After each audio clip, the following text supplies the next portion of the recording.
everybody, and welcome back to another Skyrim video. Today is as gloomy as a day as ever, and that means it is a perfect day to go ahead and use some mods. So without further ado, let's go look at some. Our first mod is going to allow you to get rid of that heavy clanking armor and get something a lot more free-flowing on. And it's so desired in the world of Skyrim that even the kids are intercepting the spotlight just to try and get a peek. Now that that's been dealt with, if you're looking for these awesome new outfits, well, let me tell you how to get them. You'll be able to make them over in any forge in Skyrim, and you'll be able to find them if you head down to the steel section, and there they are. The Aquilo dress, at least I hope that's how you pronounce the first word. And as you can see, they're going to cost a little bit to make. So either you can go out and forge the ingredients like I absolutely definitely did, or you can just go ahead to a cheat room and just get all the items you want. So obviously, after getting all the ingredients legitimately, obviously, I went ahead and made them, and here is the dresses. So you can go now from clanky, big, chunky armor to that nice, free-flowing, good-looking dress. And there is two variants available. There is a black dress and a white dress. So as you can see, the black one is on my character right now for you to see, and it looks fantastic. And the white one looks just as good. They are amazing. They look great. And definitely if you like to, change your outfits every so often, you're looking for something a little bit new, these are fantastic choices to go with. They look great. They work perfectly fine. They're great clothing mod. And overall, you can't ask for much better. What's better than a nice dress on a hot Skyrim day? Up next, we're heading to Fisher's Haven.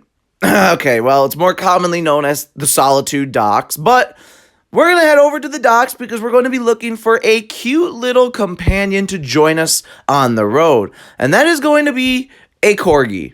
Yeah, literally a corgi. Because everybody loves a corgi. Everybody loves dogs. Let's just be real. Everybody loves dogs. Unless you're a cat person. But you probably still like dogs. Just prefer cats. But you can't go wrong with Gladys the Corgi. Gladys the Corgi is as fierce as the world's largest dog, which I have no idea what the world's largest dog breed is. So in the comments, please let me know. But whatever it is, I obviously definitely know it and definitely just said that. So just fill in the blank. But Gladys is a fierce dog. Will do everything you could want a dog to do because it's a dog and it's a corgi and it's loyal, and what more could you want? A cute dog to join you on your adventure in Skyrim as you become the world's most powerful dragonborn. I mean, who wouldn't want a corgi following them around, right? Up next, we're going to be heading across the riverbank as we look to Draculas Castle across from the docks of Solitude. No, trust me, you do not have to pack your bags, get on a plane, or in Skyrim's case, a dragon, and fly to Transylvania, Romania. Right across from Solitude is Draculas Castle, which is basically an epic dungeon, a large, fight your way through kind of dungeon. Fun old stuff, right? So when you approach the front gate, after you fight like 2 giants and probably die 1,400 deaths, unless you're the most powerful level like 8,000, you will be able to get and talk to this guy. He will help you fight your way through the castle. And if you're looking for the entrance, which is sometimes not that visible, there is a lever right on the right side of the door. You have to just pull and it unlocks it for you to enter. Now the interior looks amazing. And I got to admit, it actually kind of looks like what I would think Draculas Castle would look like in Skyrim.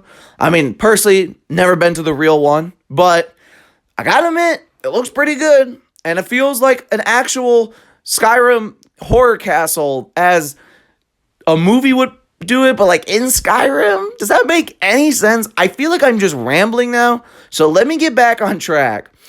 So you're going to have to fight a lot of different things, like enthralled minions, various forms of the undead, bats, foglings, and just everything, literally, including creepy sounds, because, creepy sounds are just kind of creepy.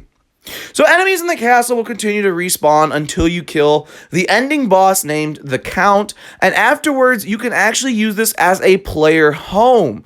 So if you've ever wanted to live in Draculas Castle in Skyrim, because you can't really do that in real life. But if you want to do it in Skyrim, you can now live in Draculas Castle right across from Solitude. Trust me, it looks totally in place and does not look like something that, I mean, obviously it was from vanilla Skyrim, okay? Let's just be real. But the castle is in itself great. You will have a lot of enemies to fight through. Enemies will respawn until you kill them. I know I said that, but it is a lot of fun. It's a good dungeon. If you're looking for something new to do, something that'll take, a little bit of time, give you something to do for the day. Maybe you came home from work, you're looking for something to do at night, and you want to play some good old Skyrim. So this is a great mod to download, and that way it gives you that little something to do for the night. Up next is a new player home. Now, I know the castle, Draculas Castle, is pretty much a player home, but just north here of Solitude is going to be Nephrite Castle. Now, like I said, I know we just did a home one, but this one is a little different because honestly, after going through a whole dungeon that large, and everything, maybe you just don't feel like you want to live in the largest castle in Skyrim, which, let's be honest, is fair game. So, Nephrite Castle is a lot smaller. It's a little bit guarded once you get up there, so just take it out real quick. And once you go inside, you will find this nice little castle all to yourself here in northern Skyrim. As you can see, it's got a nice little small courtyard. Nothing is exaggerated, nothing is huge, so everything is kind of nice and small and specifically compact, allowing you to kind of have that vibe of a nice little cozy home. And inside is just as good as outside. I mean, it literally looks so comfy. Everything is positioned. I love the layout of the house specifically.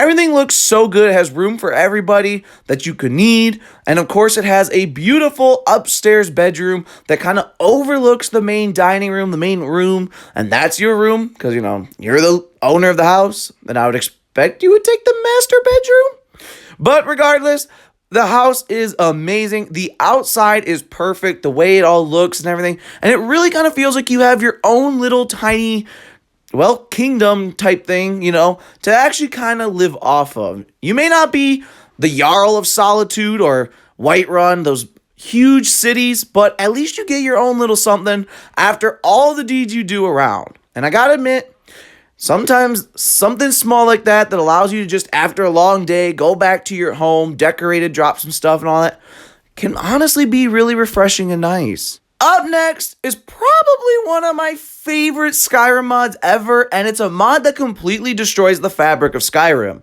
which is very oddly funny.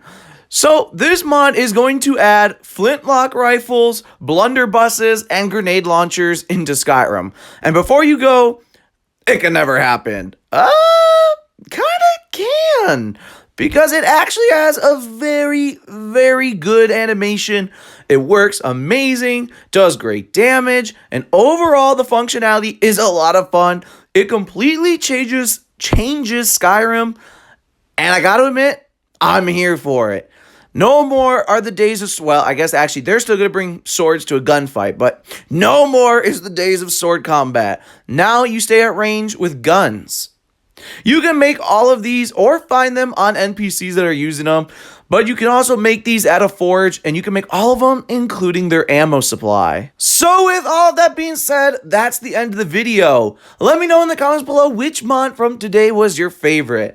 I'm not gonna lie, nobody that says guns is gonna shock me, because that might be my favorite. Maybe you like the dresses, one of the new homes, or a corgi. You can't go wrong with a dog. So with all that being said, let me know in the comments below. And while you're down there, if you like the video, like, subscribe, comment, share, all that good jazz. Because we're going crazy with Starfield Skyrim mod videos. And now we've gotten Fallout 4 and Baldur's Gate mod videos going.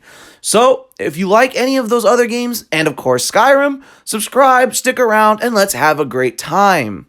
So with all that being said, I hope you have a wonderful rest of your day. And as always, I will see you around Skyrim.